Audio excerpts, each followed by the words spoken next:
वृंदावन की एक कथा हमें बहुत याद आती है। वृंदावन में एक संत के मुख से हमने सुनी थी। वृंदावन में महाराज जी एक संत रहते थे जिन्हें जज साहब कहते, नाम था उनका जज साहब। लोग ने जानते ही थे जज साहब के नाम से। जज साहब आ गए, आओ आओ आओ, जज साहब आ गए, विराजो विराजो विराजो।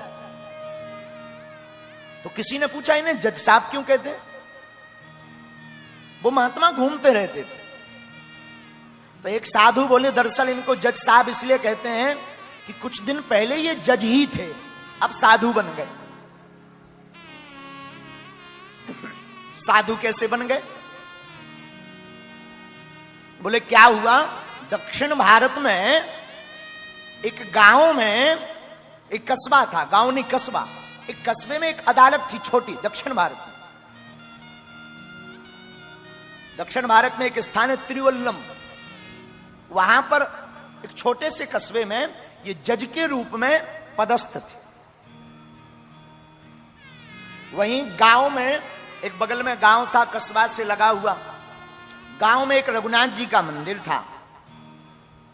रघुनाथ जी के मंदिर में पुजारी जी रहते थे, एक भोला भक्त रहता था जिसका नाम ही था भोला भगत। उसको सब लोग भोला भगत कहते। उससे कोई कुछ पूछे कि भाई ये ऐसा कैसा, बोले रघुनाथ जी जाने। उससे कोई पूछे भाई गांव में तुमने किसी को देखा, वो कहते थे रघुनाथ जी जाने। सब बात रघुनाथ जी पर छोड़ देता। बड़ा अटूट निष्ठा, देखना, विश्वासम फलम दायकम। एक बार उस भोले भगत की बेटी की शादी का समय आया।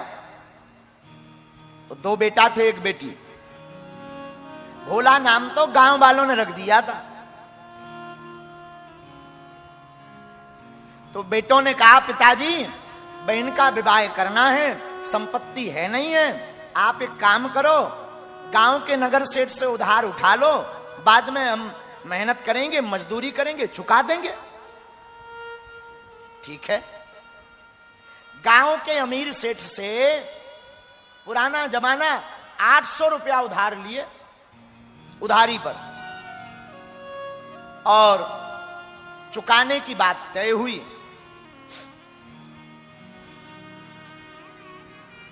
सेठ ने एक कागज लिया, उस पर लेखनी की, दस्तखत कराए, तो अंगूठा किया उसने।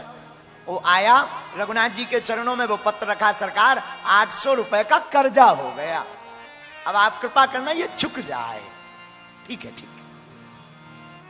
नित्य सेवा करता, झाड़ू लगाता, पोंछा लगाता, रघुनाथ जी को देखता रहता दिन भर, संध्या काल, प्रातः काल, दोपहर वेला में, बयारू में देखता रहता। थोड़ी देर के लिए पर्दा लग जाए तो उसका मन छटपटाता रहता, कब रघुनाथ जी का पर्दा खुलवे और कब हमें दीदार हो, कब हमें दर्शन हो, कब हम उनकी आभा मंडल रूप का आस्वादन करें, उस रूप रस सुधा का आनंद लें।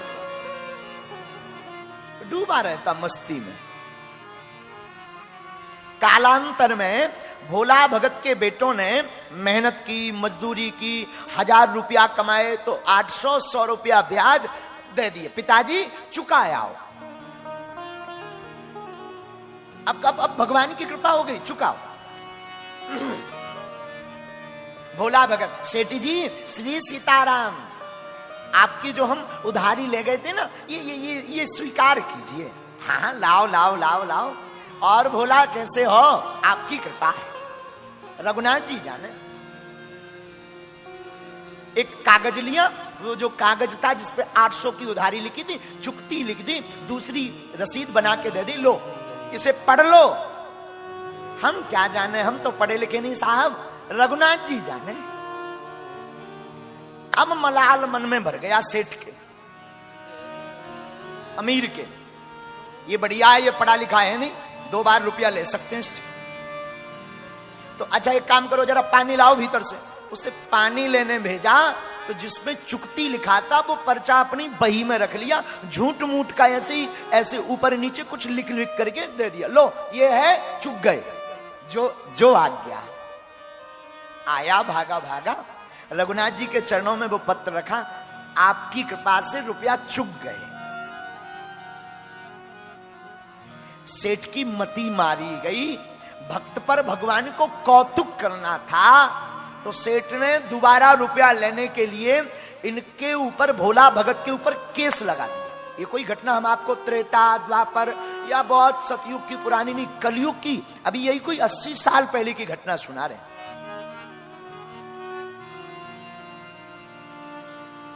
और वो केस इन्हीं जज साहब की अदालत में गया। तो जज साहब ने बुलवाया, तो अदालत में वह भोला भगत हाजिर हुआ। भोला भगत हाजिर हुआ तो जज साहब ने पूछा, क्यों भाई, आपने सेठ जी के रुपया लिए? जी सरकार। जी हुजूर, हमने रुपया लिए। अच्छा, तो आपने चुकाए नहीं? सरकार, हमने चुका दिए, ब्याज सहित सूद सहित चुका दिए। लेकिन सेठ जी ने तो अपने वकील से कहलवाया कि आपने रुपया नहीं दिए। अच्छा, एक बात बताओ। भोला भगत रोने लगा, सरकार, हमने तो चुकाए हैं। चलो चलो, रो मत।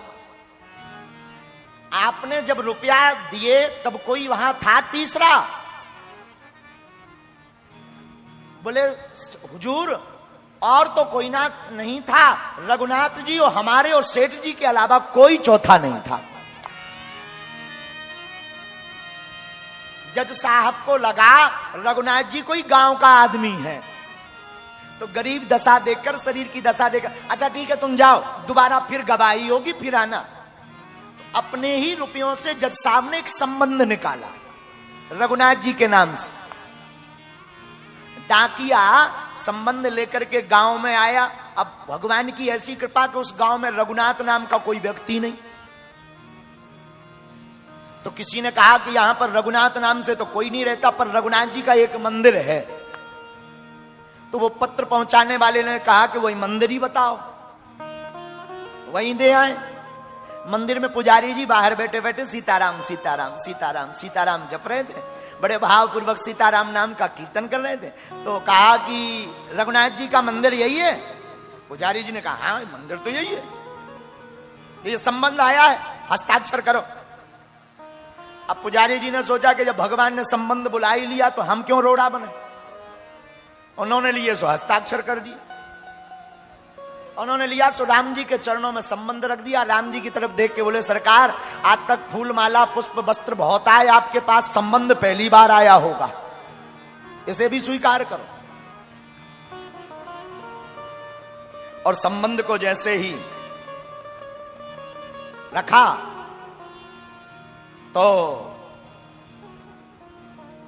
बाद में उस केवट भोला से पूछा कि भाई भोला, एक बात बताओ, तुमने रघुनाथ जी का नाम क्यों लिखवाया? तो भोला भगत बोला, हमारा इनके अलावा है कौन, हम किनका नाम लिखवाएं? अब तो आंखें भर आई भोला की।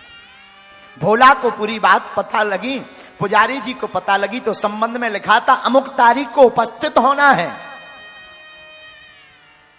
अब तो हाथ जोड़कर भोला रोने लगा, प्रभु की तरफ देखे, हरि बिना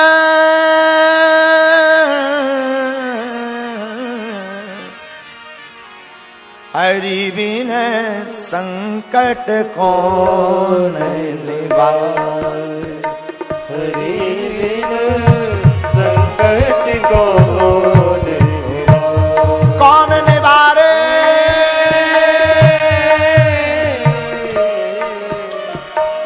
कौन निवारे, कौन निवारे। भोला भगत कहता, हरि बिन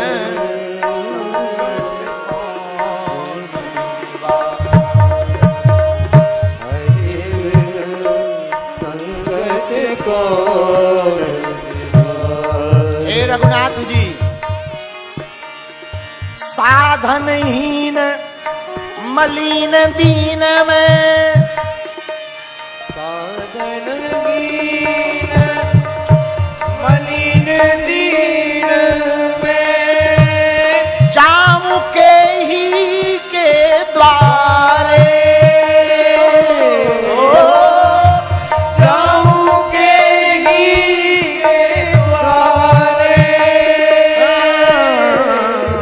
हरि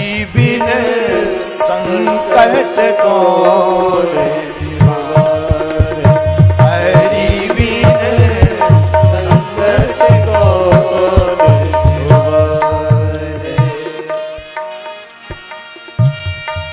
हे रघुनाथ, आपके बिन कौन है हमारो, हम किसके द्वार जाएं। रखियो लाज हमारी आज गिरधारी,